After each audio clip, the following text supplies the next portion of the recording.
grabe galit niya sa akin. Kasi nga, every time na papasok, galing ng recess.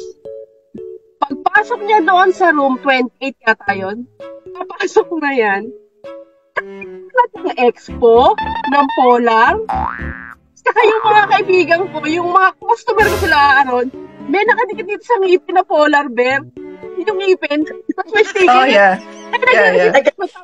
Tawanan, tapos ang daming basura, puro expo. Yung pala, nalaman niya, sino nagtitinda rito? Bebeta.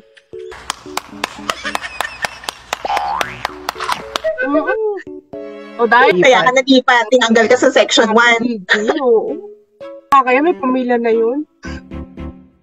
Gano'n naman, pati naman yung sinabi ko. It's just for the sake of usapan. Alam mo naman, third year hanggang 4th year. Hindi.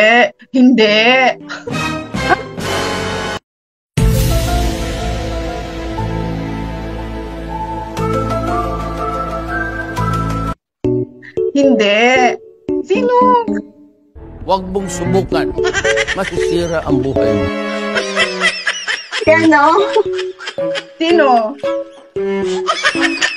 Saglit. Naga ka, mama. May kono ilabas mo dyan, ha?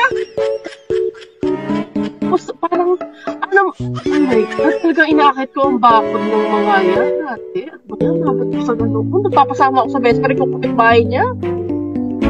O gano'n ka din umakit ka sa bakod, ano pang ginawa mo? Ayoko na, hindi ko.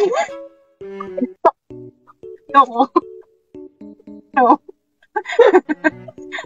I have the right for self-incrimination. O sige, ilabas ko na rin. Wala. Yan, di ba? Nagustuhan ko sa kanya. Gwapo siya, pero hindi siya feeling. Tapos, parang, oh my God, talagang inaakit ko ang bakod ng mga yan. What? Ano yan, mabot ko sa gano'n. Kung nagpapasama ako sa best friend ko kapitbahay niya. O gano'n ka din umakit ka sa bakod, ano pang ginawa mo? Ayoko na, hindi ko. Ayoko.